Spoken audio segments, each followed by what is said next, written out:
Good evening, ladies and gentlemen. Welcome to Talk at 8, episode episode 89. We are 69. We have been around for a while and we will continue to be around for a long while. Thank you for joining yet another exciting episode. My name is Alton. I'll be the host, and we're joined in studio, although virtually, by Fatima, and Graham. So they're going to tell us a little bit about them, and then we're going to have a hearty conversation of how sport has changed their lives. You are more than welcome to join in the conversation. Give us your thoughts and tell us what you think. But also share your positive stories around these esteemed athletes. Before we get there, Fahiema, assalamu alaikum. How are you? Alaikum salam. I'm good, alhamdulillah. Yeah, happy to be here. Do you Thank want you me for to making just the go ahead time. and no, It's always it's anytime been for a me. long time coming. We've planned this, and every time, with your busy schedule, I can never get an appointment with you. But thank you for making time. Graham and Fatima, it's taken almost 6 months for her to commit to a Wednesday night. You always Look get how me at the busy she wrong is. time, Alton. No, you see what And I mean? But I anyway, thought I yeah, was bad. tell us a little bit about you, Fatima. Tell us who you are and what you do. Okay, so Fahiema Daniels. I am a runner with the Umidrai Friends Athletic Club. I've been running on and off for I think the past 8 to 9, maybe even 10 years.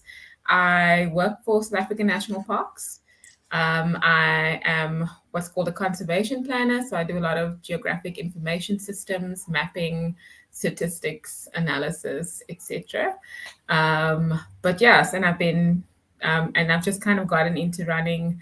So by the by, due to peer pressure, for lack of a better a word, but yeah, I've been enjoying it, and just kind of over the last few years, I think I'd like to think a little bit better, or maybe a bit more experienced at it. I definitely always see running as a fun thing to just take your mind off the normal everyday life. So that's me. Fatima, I mean, you've come and you've progressed over time. Over time, you've progressed and you've gone from running a slow 10K to being almost an elite athlete. What was that like for you? That slow was hard, man. Hardly elite. I think what was key was just consistency. It was good to just be able to, if you constantly see yourself improving and running with people who are, and I think this is true of the running community in general. Everyone's always so supportive and super like keen to just help you reach your goals. So I've had a couple of people, or one person in particular, that's really helped me along the way. So it's been nice to just reflect back to think about like what I run now as an easy pace used to be something I would struggle to get to like a year or two ago. So it's been, I feel like it's the consistency and putting in the training and just making sure you enjoy it and don't see it as like a chore. So it's been nice to just feel like I can run with the front runners a little bit every now and then. Not quite front runners, I'm but not close enough. I'm not an elite athlete, but I can run with the front runners. I'm just saying. I'm just joking. You know what I mean? Like with the sub 60 bus on a 10K, and then I'm good. But I mean, no, it's nice to just be able to progress and have things feel easier that would have been seemed almost impossible 2 years ago. So yeah, that's always good. Hmm. And you're right. It's about consistency and it's about commitment and dedication. Mm. And someone Yeah.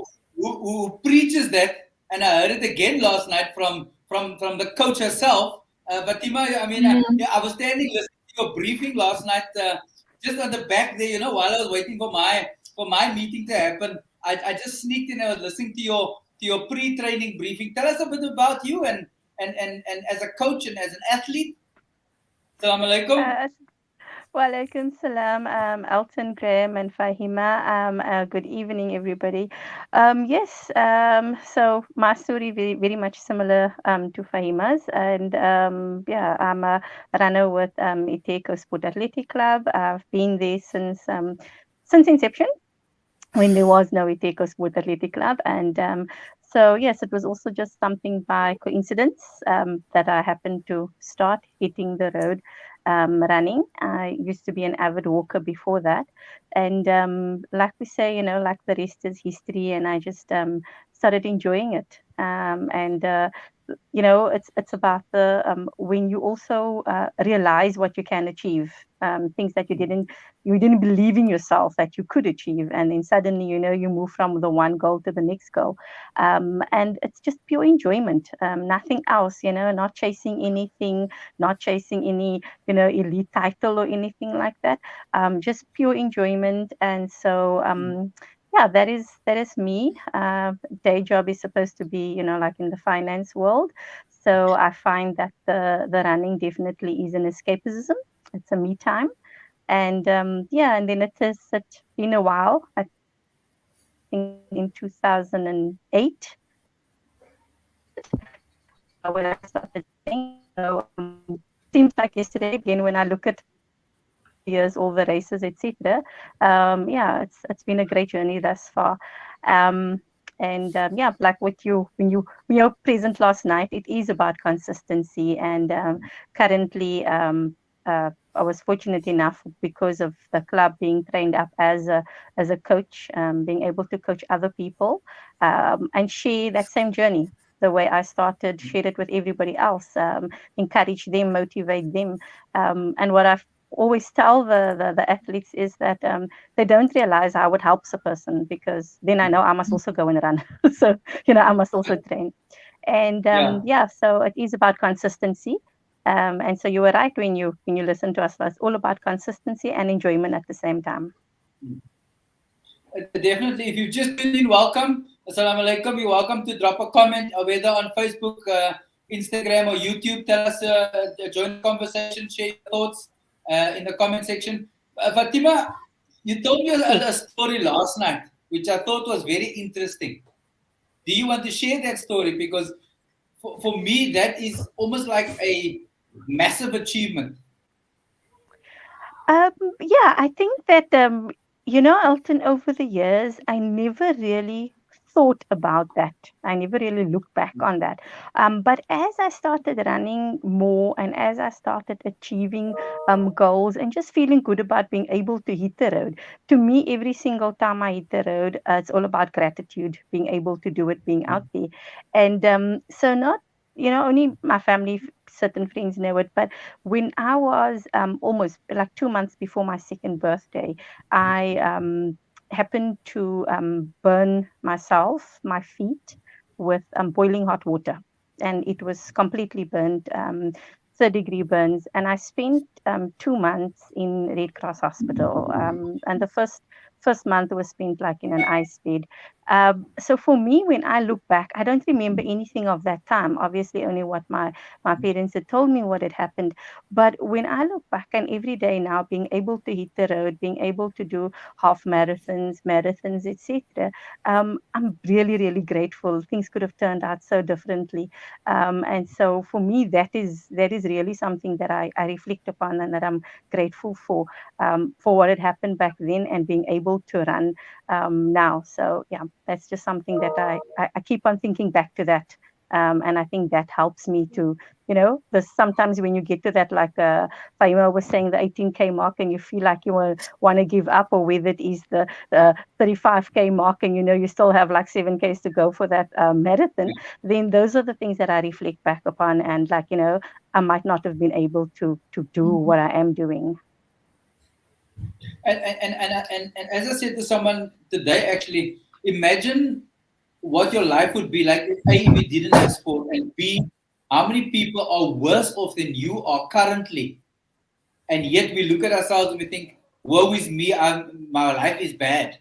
Yeah. And you look at, and I just listened to your story, coming from where you have been, to being a coach, to taking, if I think about it, probably 500 people through your hands that have done multiple events since the inception of the club. It is a massive achievement. So well done to you. Well, it's all about team efforts. Within our club, our structures that we have in terms of the coaching, and where we have whether you're a beginner moving on to advanced, etc. So it's all about that teamwork, that camaraderie, working together. And yes, you are right. When you look at people that's achieving, easily a sub 60, but you think about that person when they started out 2 years ago, etc., and they were a beginner, and they were literally like, plodding at 13 minutes. Okay, and they were like thinking, usually people will say, beginners will say, oh gosh, like there's people walking past me that's walking faster than what I'm running. And you tell them, just believe in yourself and keep on enjoying and keep on moving forward, and you trust the process. And before you know it, there they migrate and they move on, and they're running in the 6 minute k group, and they're hitting sub 60s and PBs, etc. And yeah, it makes you very happy, very, very happy to see that, where people is, and also that transformation, so much transformation that you see, people going from maybe that shy person to being a completely confident runner, and even in terms of weight loss, all of those things, body transformations. So that is really amazing to see, and especially within our communities, not just within our club within Iteko. When we look at the greater running community within Cape Town, all of the various clubs, when we see that transformation and how it has impacted the communities, it's just amazing, absolutely amazing. Fahiema, it sounded almost like Fatima was describing you there for a minute, no? I could definitely relate to everything she was saying, that's for sure. It definitely resonated with me. Yeah. No, that was a really, no, I mean, I think just exactly about like the struggle, and then just getting to where things feel easy. And the weight loss just kind of, for me, and anyways, I lost quite a bit of weight, just kind of not intentionally, but in the process, if that makes any sense. So it's exactly as you said.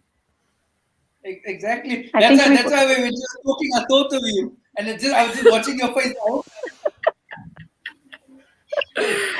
well, Elton, that is actual fact. Like, like even with myself, when I look at the photographs of back then in 2008 when I started, and even people that, a person like now, they either started training now, or some of them see the photos of back then, and they're like, oh my goodness, was that you? And then they ask you, so what did you do? And I'm like, no, I didn't do anything. I just kept on running. And the great part is that I just kept on eating more. So, that's the best part of it. So, and I think that's the thing that is really good, is because you're doing that, and it's not intentional, and it just happens, and it's that feel good. We feel good, and that's what keeps you going. Absolutely. Graham, good evening. From a cycling perspective, how different is the stories that these ladies are talking about from a cycling perspective? I mean, you and I know each other probably, what, 15 years from cycling? What, I was, what, I didn't know you before cycling. I mean, I know that you're an avid sports person for most of your life. Tell us a bit about you. Yeah, man. Good evening, Elton, Fahiema, Fatima, and audience. So I've been involved in sports since I was about 9 years old. I played soccer at primary school in when I was primary school, so I was very very young, obviously. Um, I grew up in observatory, so if you grew up in observatory, soccer was the game. I didn't touch a rugby ball until I was about 14, 15.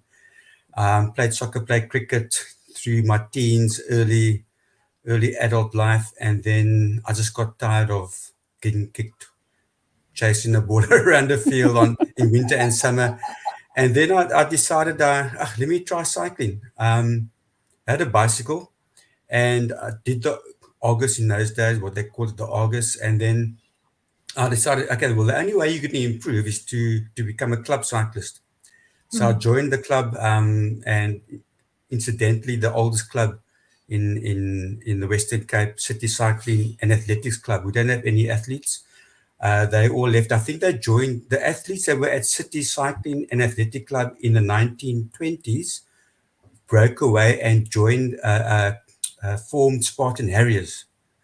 Don't take that as the gospel truth, but I think that's what happened. Okay, because a lot of the trophies in the club are called for the Harrier section. Okay, so I'm assuming that that's why all the athletes in the cycling club left and then formed Spartan Harriers. Anyway, so I've been cycling since about the late 80s. And I think it is your fault that I became Western Province chairman quite a while ago, if I remember correctly, wasn't it? It must have been before 2010. I became province chairman. I took over from Elton. Yes. Yes. And I served 2 terms there, and now I'm the current Western Province Road Commissioner. So we organise the road races, not mass participation events like the Argus and fun rides. We I'm responsible for the competitive cycling compared to running, where every runner needs to be licensed.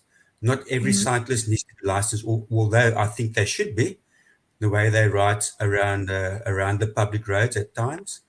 But we're on the competitive side, so we organise competitive races. And as you know, Cape Town is very built up, so most of our races take place in the Winelands area or the rural areas where the traffic doesn't impact on our ability to put on a safe event. Because you must remember, we like running, we use public roads, and we need to ensure that everyone that comes and starts a race finishes it and gets home safely. So I've been doing that since, gosh, it must have been about 2010. We revived the road league in Cape Town, and I've been doing it ever since. I still cycle my bicycle quite often. I'm retired now from work, not from cycling, but I'm retired. So I wouldn't say I got more time on my hands. I think I've got less time now on my hands. But yeah, that's just me in a nutshell. And sorry, Graham, maybe mention I need to mention that I'm doing a half marathon on Saturday. So I've dipped my feet into the running world as well. And yeah, I'm looking forward to running that half marathon. it's going to be fun, Graham. Graham, let's take a step back. I mean, in I'll 2000 talk to you on I'll talk to you on Sunday. I'll talk to you on Sunday. Okay. I want a selfie with that medal, please. Like these two must give me a Yeah. selfie on Sunday, and then they Yeah. come to a couple of minutes. Okay. Graham, let's take a step back. In 2006, 2007, when I was Western Province Cycling Chair, cycling was very different then to now. How has things changed? Okay. So you must remember the all the municipalities introduced that legislation where you had to have an event permit, and if you organise an event, that event permit is about 20 to 30 pages, and you have to address all issues. Where before Yeah. that, you could phone up the local mayor of, let's say, Bellville, okay, and say, we want to put a race on Saturday. We want to start there on that open field around the corner, and we're going to do 80 Ks on Saturday afternoon. And you just signed an indemnity. You got a stamp from the post office, and you plucked it on that form, and you gave it back to the town clerk, and off you went. If you didn't Yep. bother to organise traffic cops, so be it. You could organise it in a week. Now you need a month to organise that one little event, and you have to cross all the T's and dot the I's and tick all the boxes. And I don't think the clubs were geared for that, Elton. No one. We didn't have that knowledge or education of completing that event permit and complying to all the rules and regulations. I mean, I can remember that if you needed to go to the toilet, you went behind the tree. Simple as that. You didn't have to have toilets. And so I think it died for a bit, and then thanks to you got the pedal power involved, and they helped us sort of put on a few events, and then yeah, we took the plunge. And I think my conversation to you was, will Western Province back us if we make a loss? But if we make a profit, Western Province will gain. But let's not even think negative. We're going to make a profit. So yeah, we cut a little bit of corners. Instead of having 2 traffic cops, you only had 1, and we dumbed it down to racing around circuits, like Gunner Circle in Epping, Sack Circle in Bellville South. We did that. the traffic police would say to us, "We'll come out, and if you need our assistance, we'll be there. If not, we'll sit and watch the racing anyway." And Yeah. it's just grown. It's just Alton has just grown from there, where we had 70 riders in I think 2006. Now we have 200-300. And like I say, we don't have roads that in Cape Town anymore to race on. Gunners Circle's got too many speed bumps on it. Sack Circle's a bit too small, so we go on and we find circuits in the Paarl, Wellington, Durbanville area. 25k circuit, you do it 4 times, it's 100k's. The event's over in 2 or 3 hours. You can go home, and everyone's and it's easy. It's easy to put on. Definitely. Fatima, I mean, you were part of the founding members of Iteco. How is the running community? I mean, you've heard now from Graham how cycling communities changed. How has the running community changed from when you came out of the arc and you started the Iteco to now? It's grown exponentially. It is amazing how it's grown. It looks different now than when it looked what it looked like back then. And I mean that's not so long ago, right? But it is when I'm saying when it looks different is that the runners and the everybody pitching up at races. Obviously, much less people at races, and there was also much less races than now. There's races. I mean, now there are races like every single weekend. Back then, it was basically like one race a month, maybe two, and so yeah, it was a lot less people. You didn't have to enter online. You could just enter on the morning. You were always assured that you were going to get an entry. Where things have changed a lot now, and it's great. It's great that things are like you enter online. You get it out of the way. So it's all about progression. I always tell people, even the kits have changed a lot from back then to now. What was perceived to be the only way to run in, which was like your strappy vest and your poly shorts, maybe that was like perceived to be the only running kit for people.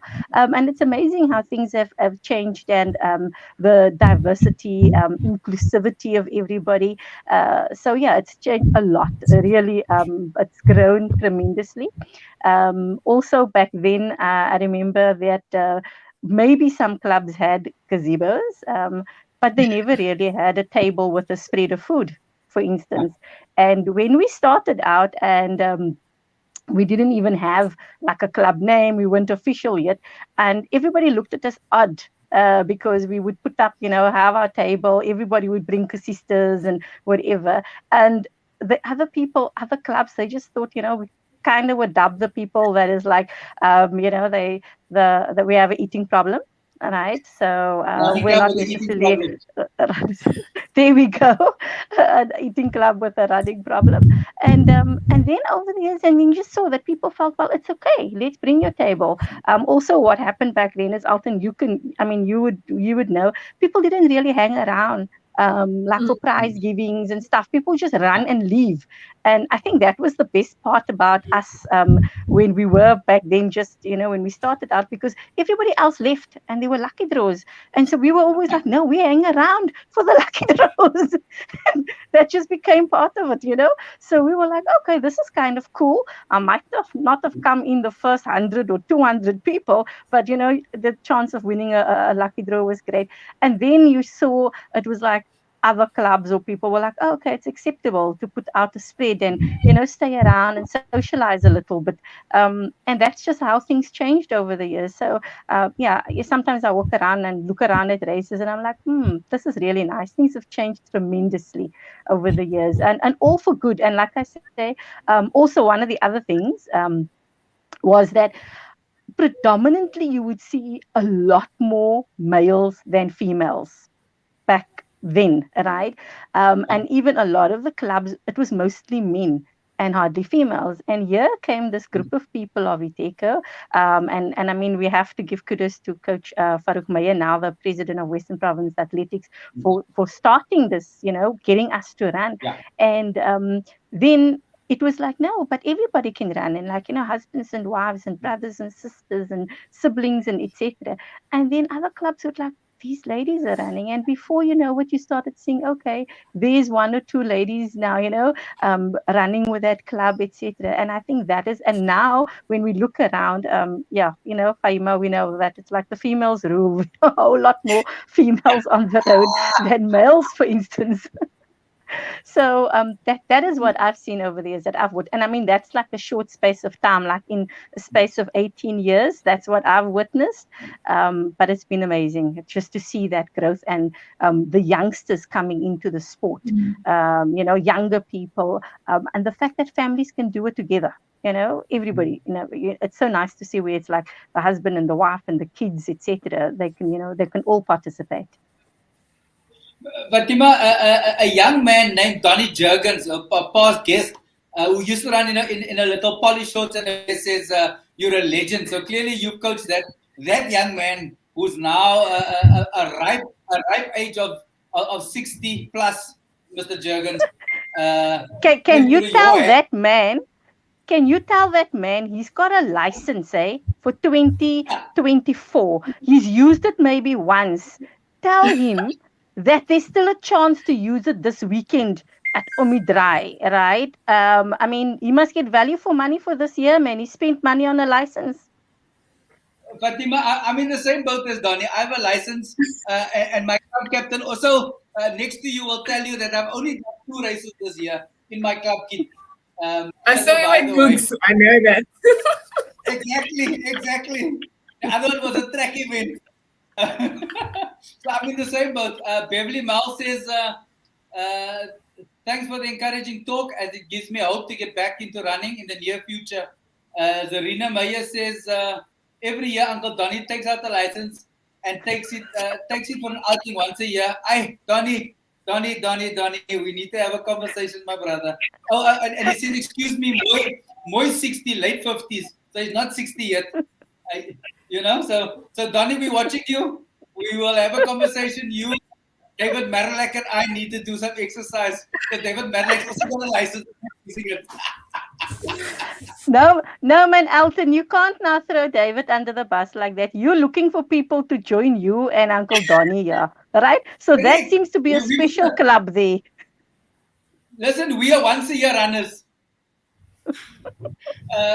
Rehana Kasim, who's also been on the show before, says, Fatima Van de Rheede, one of my favorite people, one of my coaches who believed in me. She would wait at the 20-kilometer mark at 2 Oceans with the encouraging comments, love it to bits. That's Rehana. Donnie also on Facebook says he's waiting for summer. Winter bodies are made in summer. So, Fahiema, in the space that you've been in running, how has it changed for you? I mean, you came into Omidrai almost on a couch to 10, and now you're running sub 60s. How's the transition been? What's it been like for you? You know what? It's been almost organic, but at the same time, you put in a lot of effort and a lot of work. But I also feel like what's nice is like the people that you're running with are progressing almost at the same time and at the same place. And it's like Fatima was saying, there's just a lot more. The sport has changed over the years, so I haven't been around in the sport for as long, but I also feel like there's just like a lot of people that's also working towards their own goals. So you kind of train together, you find like-minded people who are looking at similar paces and also wanting to kind of just improve a little bit, but also just wanting to hang out and have fun. So for me, it's been nice to be able to speak to, to hang out with. I still know, I know a lot of people on the road, but it's nice to be able to that pace setter, I used to watch him all the time and now I can run with him, or you know what I mean? Like just these things that you didn't think was possible that you're now able to achieve, that if you asked me about a year or 2 ago, I'd be like, I'm not even going to attempt that because I will die. So it's been quite a nice transition and progression to see, but it's not just been me. I've been seeing a lot of other people also doing like similar. But what I remember, sometimes I see on Facebook, like when people make comments about how back in the day, I don't know which day this was. It used to be like you couldn't. So when you were speaking about inclusivity, it was like, oh, you couldn't run this 21K if you couldn't finish it in under 2.5 hours, and that's almost unthought of right now. So I think for me, I'm just glad I wasn't running back then, because it would have definitely put me off. I would have been like, I'm not even going to attempt it, because I know I'm just going to be setting myself up for failure. So I'm really glad that the sport has evolved to be a lot more inclusive of runners of all types and sizes and paces, etc. So that I think has made quite a nice difference to me and everyone else who's like, especially those people that I was talking about, those couch to 10K people, to see what's possible and just to know that actually there is a space for me here and there's other people like me and we're wanting to get somewhere. So yeah, so that's been nice to see also and be part of. Yeah. Yep. Definitely. Donnie Jurgens, Beverly Mal says you were a good sprinter for Oakland's way back in your days when you were younger. So there's hope. There's hope.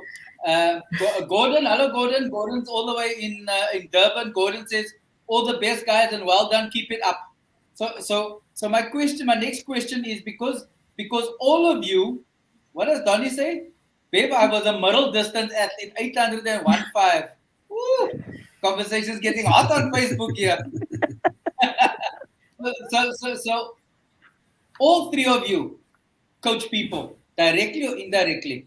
Fahiema, you've got your crew that you run with, that you lead the pack.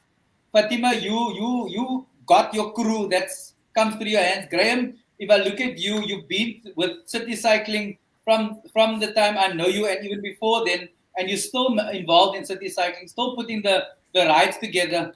What are some of the characteristics that you would say makes a good coach, and why would people come back to want to be part of what you do and what happens around you from a coaching perspective? Let's start with Fatima, then we'll go Graham, and then we'll go Fahiema.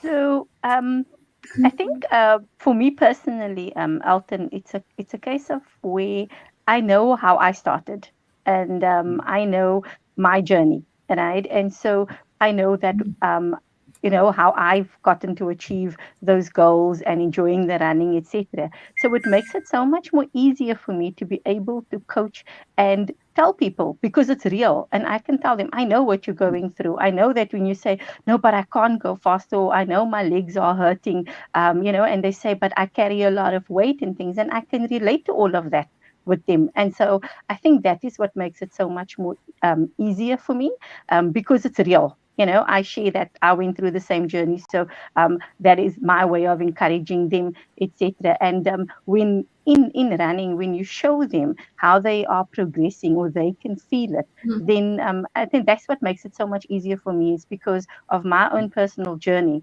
and being able to encourage the athletes. And you're so right, because it's about your personal journey and how it has shaped you to motivate others to get onto that same bus. If you join in, welcome.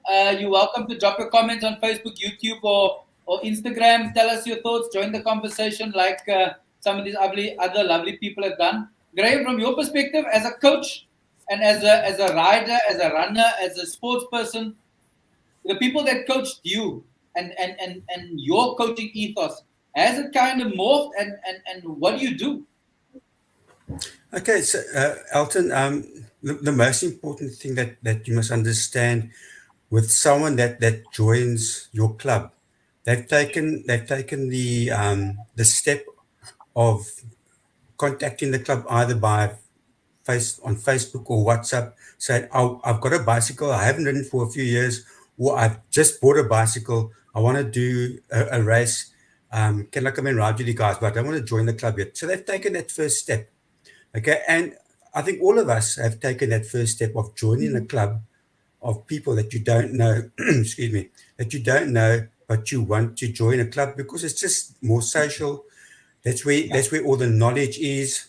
If I knew what I know now when I first started cycling, it wouldn't have taken me 4 or 5 years to realize what I was doing and how I was training was incorrect. I think the only thing we had in those days was water and corn syrup. Yeah. And you ate raisins and a banana. Now you can get that all in a little sachet, okay, from Woolworths for one. And the isotonic game. Remember, Yeah, Graham, yeah, remember we game, used yeah, to ride that, we padded had the game, isotonic game and share it yeah. amongst all the riders. You, s- you still get it. You can still buy a game at Pick and Pay. Anyway, be that as it may, so they've taken that first step to join your club. So you've got to make them feel welcome, first of all. Cycling and maybe riding to a certain degree. Cycling, you're on public roads on a bicycle. When my first experience of riding on a road on my own on a bicycle since my school days was, my goodness, the traffic's loud, and you need to get used to that loud traffic, or the traffic being close to you. And then after a while, it becomes like anything; you get used to it. So you need to make them understand that they mustn't be scared. That we won't go and ride on busy roads like the N1. We'll take them around the suburb just to get them used to it and make them feel welcome. And I think that's the most important thing any coach should do, is make that newcomer feel welcome, and that you've got their well-being uh, at the top of your mind, first of all, and then to get them onto the bicycle and see what they can do and take it from there. We're not dealing with And we're not dealing with top high performance athletes that have just come down from another city and want to join a club. We're dealing with people that just want to get some exercise in their spare time. and I think that's key, Graham, is the fact that we want people to enjoy it, and we want them to come back tomorrow and tomorrow day after and the tomorrow day after, because Yeah. ultimately it's building that relationship. Yeah, and that's what coaching is all about. Or that's what coaching is all about. Run your 5Ks today as slow as possible, well, not as slow as possible, but within your limits, so you can do it again tomorrow. It's the same with cycling and any sport. Enjoy what you're doing today, so you can do it again tomorrow. The No, finer the Um, definitely. finer details and the techniques will come with time. Alton, if I can just, Graham reminded me of something when he said about, it is also how you have been taught, the coach that coached you. And so I think with that, that's one of the things that I am very fortunate that it was somebody like Coach Farouk Meyer that actual fact, got me onto the road, started encouraged me to come and join when, there was no club. And he said, you can Yeah. do this. And I think that that will always, that is basically ingrained in me, is because Mm. making me believe that I could run. And so that first coach that coached you and took you on that journey, and made you, like Graham says, made you enjoy it, made you believe that you can and you can achieve. That stays with you, and then as a coach, you will always take that forward, because you want everybody else to have that same experience. Fatima, I kind of agree, but I also differ with you. My first coach used to chase me up Fahiema Stadium with a hanger. When we were at high school, he used to chase me up the stairs with a hanger and say, "If I catch you, I'm going to hit your bum." So I don't know if that's the reason why I'm still running, because I'm scared he's going to catch me because he's still alive. Well, So we now I both know do why that. you chase. I've seen you chase people up the steps at Vegiskraal in terms of the training. So now I know why, that you still traumatized from back then. So I You understand your know? method of training now. Yes. That coach did it to me, so I'm going to do it to other people. Fahiema, from your perspective, what are you doing that your coach did to you?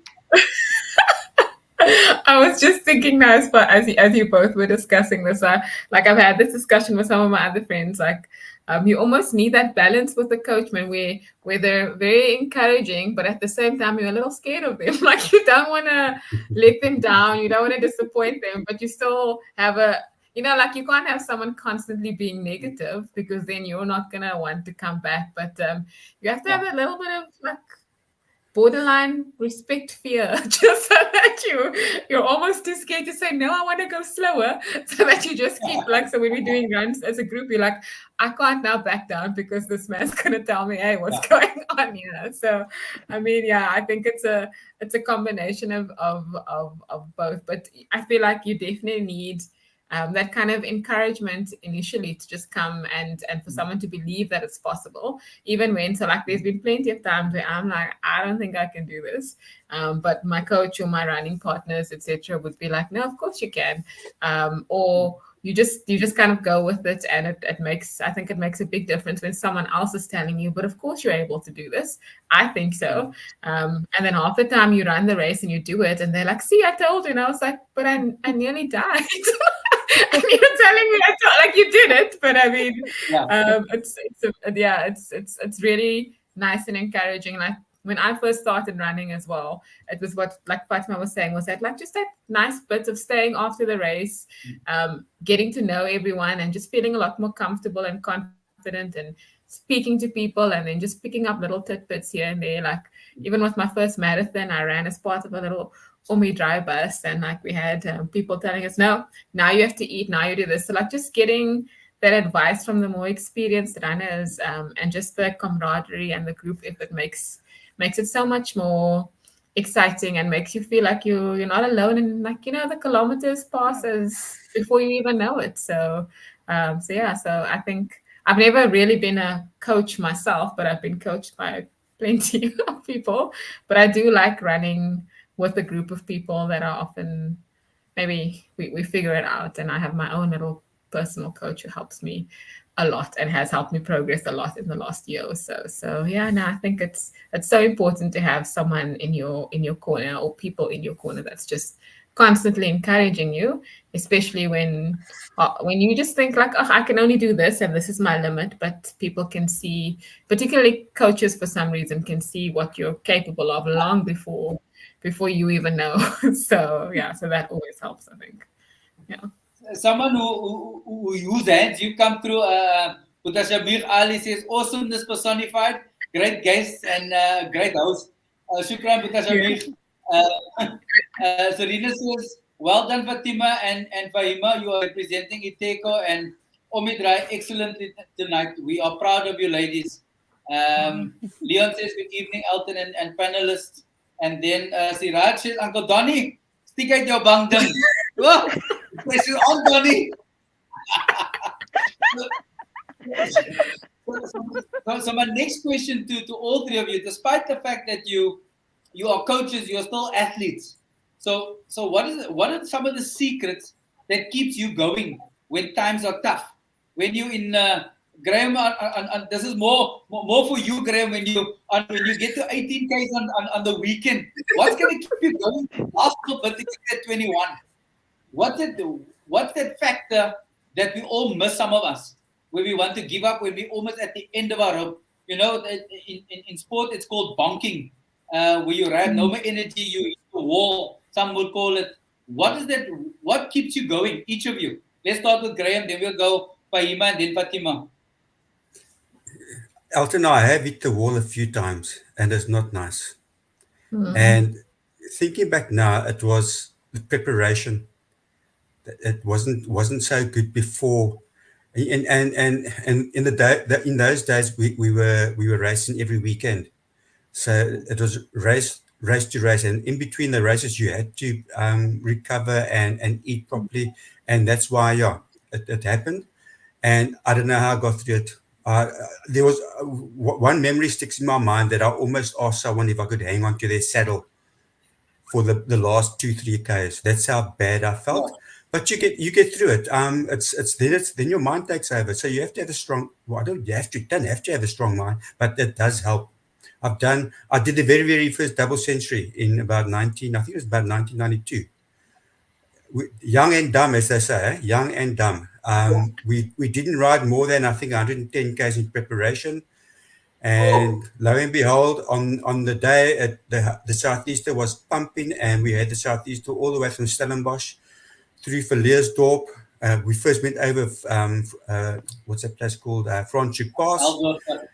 Yeah. No, we went over Franschhoek Pass first from Stellenbosch. So we went back on the Simondium Road that way. Over Franschhoek Pass, through Verleersdorp into Worcester without a rest with that wind. We had the wind into our faces all the way. And then we went over Bainskloof in 40-degree heat. but we made it. Somehow we made it. You just do it, And yeah, it's more of a mental. Then your mental strength takes over once, because yeah, we were, like I said, we were young and dumb in those days, and we prepared the next year, and we sorted it out without dying. And It's that's the key. preparation. Is learning from It's it. And preparation. if Yeah, you yeah, and if you don't learn from it, you're gonna hit the wall every time. Fahiema, yeah. from your perspective, I mean, running your first marathon must have been fun. I don't know if fun is the word I'd use. It was an experience, that's for sure. I think definitely like what Graham was saying, I think you just learn from experience and from other experienced people around you. But when I've gotten to the point where I'm just like feeling like I don't know, I'm gonna do this, or like you're actually physically tired. You just don't listen anymore. And that for me, what I just like is I don't know if any like I'm sure other people do this, but you just kind of hear like often it's like the people that you're training with, your coaches, you can kind of almost hear them in your head, just keep going one foot in front of the other because that's all you can do. And like what I do is like I take a walk break and maybe just give myself a minute and then try and go. And even if you're going slower than what you'd like, at least you're moving forward and you're going to get to where you need to be. So I think, like Graham said, it's all a mental game, especially like but whether you're running a 10K and you're pushing the pace, that last kilometer feels like the last 5 kilometers of a marathon. It always, Yeah. for me, feels like that last bit is always a bit of a push and like a mental game where you're like, oh, I've come so far. I've just got to keep going. I've just got to. But yeah, for me also, I feel like just to resonate with what Graham was saying, for long distance running, especially, I think over the last 2 years, what I've thought was like the most important thing for me was not just the training, but to get your nutrition right on the race day. And once I think that I figured that out, it made quite a big difference to how I feel at the end of the race versus before when it comes to 30Ks in a marathon, 35, then I'm like dead. Whereas the more recent marathons, I was able to still like feel okay even right at the end. So I think for people that are just doing their marathons, make sure if you've put in the training, get your nutrition right, and you'll be good to go. So yeah, so that's kind of where I go to. Okay, makes sense. And just to add on to that, as coaches, we often we need to realize that we coach a whole athlete, not just the person that comes to training, because that person has brought the whole day's drama from home, from work, from the children into that training space, and we need to take that into account. Fatima, from your perspective, when you have bad days, what's it like running? Um, okay, so first of all, is that in terms of coaching, I'm always telling people when we train, it's that it's half physical and half mental. So while you're training physically, you've got to train yourself mentally. You've got to talk kindly to yourself, because it's no use you're going to be cursing yourself. Then, like Fahiema says, that last 5Ks on a marathon is just going to last forever. So don't curse yourself. Just talk kindly to yourself, but try and motivate and encourage yourself. Personally, for myself, when I find myself in that space, especially when I'm running alone. I always try to, like I say, if the mental side doesn't really kick in, I look around me and I try and find motivation. And I will never forget. It was the Rubik Vest 21K many years ago. And Elton, you will know the gentleman Buck from Pinelands Athletic Club. That was many, many moons ago, right?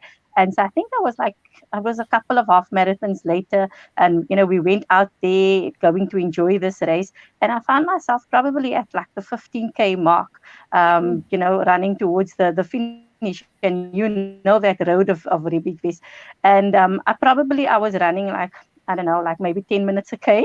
And I was finished, and it was like really extremely hot. And here this man comes past me, and at the time I remember he was like, had a 70 age tag. And and that's a long time ago. Probably like more than 10 years ago. And he comes past me and he says to me, keep on going, you're looking good.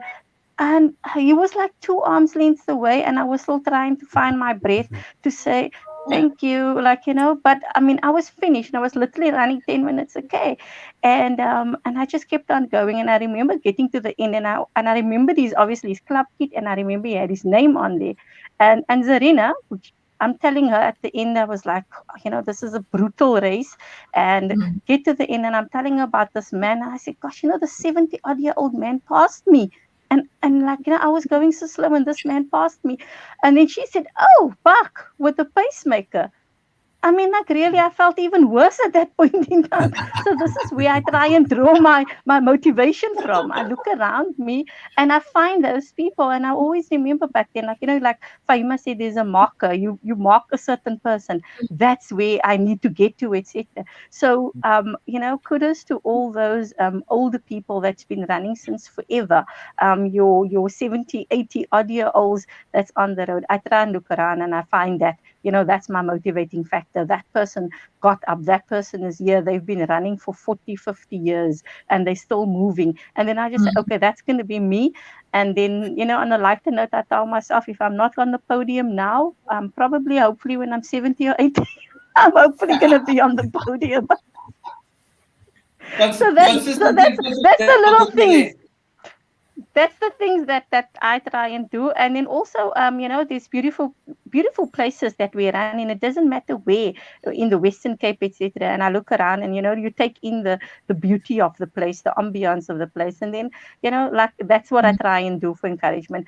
But look, that works 99% of the time, but there is that 1% where sometimes it just don't work. And look, the key is, to your point, is to try and prepare. And Graham put it nicely, prepare in advance. The hardest Mm-hmm. part of any sport is not the competition. It's Mm. getting to the start line. It's getting to that space. Because once you're prepared and you can get there, Graham will tell you, when we raced in the early 2000s in a place called Vasanta Kraal in the back of Durbanville, it's 30, 40 degrees, and there's one water point, and you got a 180k race to do. It's about the preparation before that, about eating in advance to know that you have enough fuel. Hey, Graham, our tongues are hanging out Yeah, at points there, and yeah. we keep going because we knew that's what we needed to do. It sounds crazy, but that's how it was. To Graham's point earlier, we raced with almost nothing because there was nothing, and it's evolved Mm. to the point now that we legislatively have to have in running space every 3 kilometers. In cycling, it's every 20 to 30 k's on a bicycle, you know, because we've evolved. And in those Mm. days, you hit the wall without even realizing it, because you're chasing to stay ahead with that bunch to try and do that sub 65. In our case, it was trying to do a sub 3 hour 100k ride, and you're pushing and you're doing all kinds of stuff to stay there.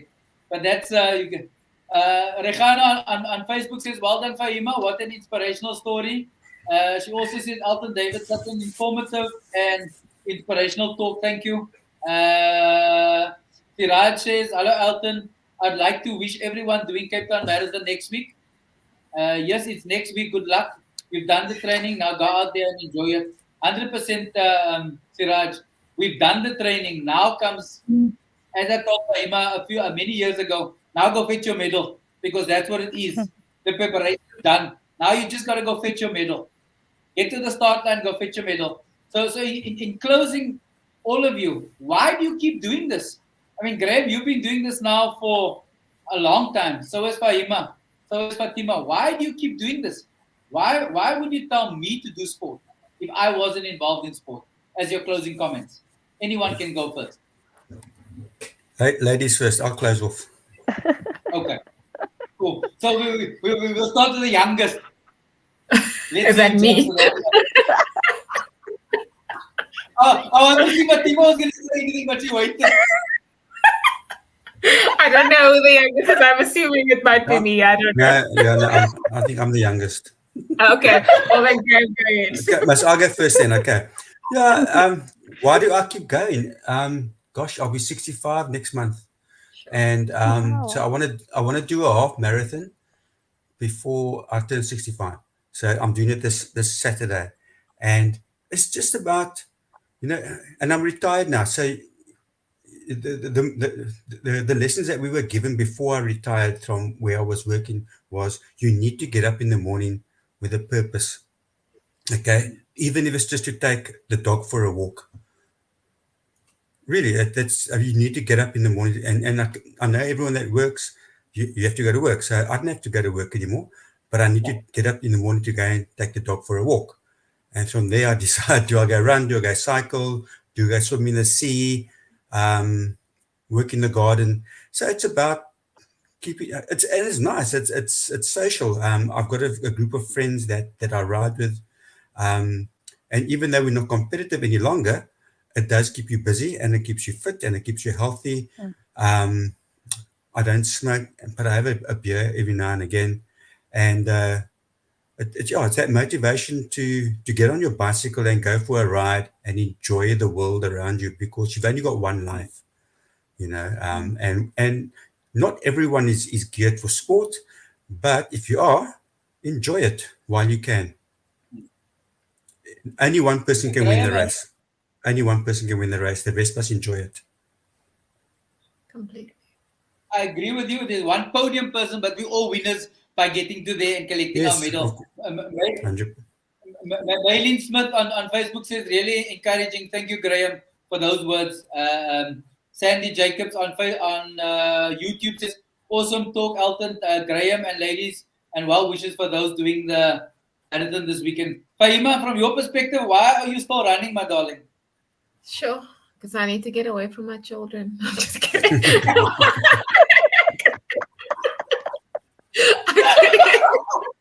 I hope they're not listening. I hope they're not listening. They should be asleep. I'm just kidding. No, man. For me, I feel like it's a good kind of not a checkout, but like because you've got such a busy work-life balance, it's nice to just be around people that are not going to be talking about work or family or whatever. To just kind of have other like-minded people that want to just kind of have a liquor like just a nice conversation about running and things in general that don't necessarily stress you out.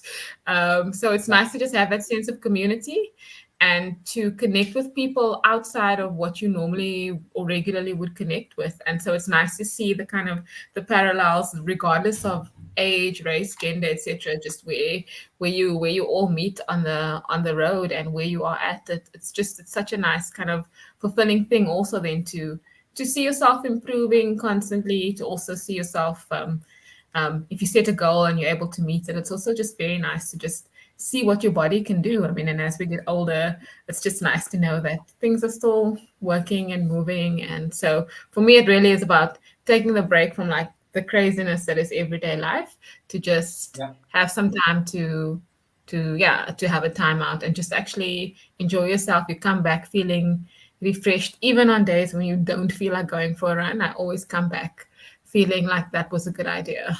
So it's just about being able to take the time to do something that you enjoy for yourself. For me, in any case, Definitely. Fatima, so Serena says she's looking for another sport because her whole family is involved in running and eco, so she's looking for a different sport. This Serena, we have problems with this girl. Look, she's the president of Iteco Sport Athletic Club, eh? So that's how passionate she has been since forever. And so now she's the Madam President now. In any case, what Fahiema said, it's so true. So basically, it was by chance, having known Coach Farouk and then getting into, him encouraging me to start running. And my first words was to him, I won't be able to make it. I don't have the time. And he said, just come, just make the time, just pitch up. Yeah. And I was like, okay, fine, and I went that Tuesday evening to be there. And ever since then, it is every Tuesday and every Thursday. But the amazing part was I started cutting back, which meant that I needed to finish off certain work, etc., to make it to training. And I found that was just perfect. It was the balance that was needed. And so definitely it's an escapism. It's the balance, finding balance. These days, I also find that it helps a lot with maintaining one's sanity. Definitely. So Mhm. everybody's got a different reason why, but we all the runners, when you start finding out, like famous is, when you chat to each other, it's everybody sort of like need to take a break from something or from someone or etc. There's just that space. So yeah, I have this thing where I usually tell whether it be work colleagues and business associates and stuff, and they ask me, "Are you still running?" Then I say, "Yes, I do," because I have to run so that I can can save myself from the people around me. Or vice versa. But I find that, so that balance, it really works. And yes, on the days when you're having not so great days or challenging days, and you feel, you don't feel like running, when you do come back or after the run, everything just seems so much better. You seem to find perspective when you are out there on the road, whether you're running, like 6 minutes okay, or whether you're even just plodding at 10 minutes okay, for instance. You sort of find perspective, you put things in perspective, it gives you time to think about things, or you just feel so much better. And like I say, it's all about that. I'm feeling grateful, and I'm like, okay, so whatever happened today, it's okay. So yeah, there are days when it's not like that, but in most instances, that's the reason why I just keep on going. Yeah, it's that complete enjoyment, that camaraderie. It's just a different type of a vibe, I think, amongst the your running fraternity, or for instance in any other sport, whether these people that play rugby, or like Graham that cycles, or people that go out and play soccer. It's just different amongst those people that common sport with.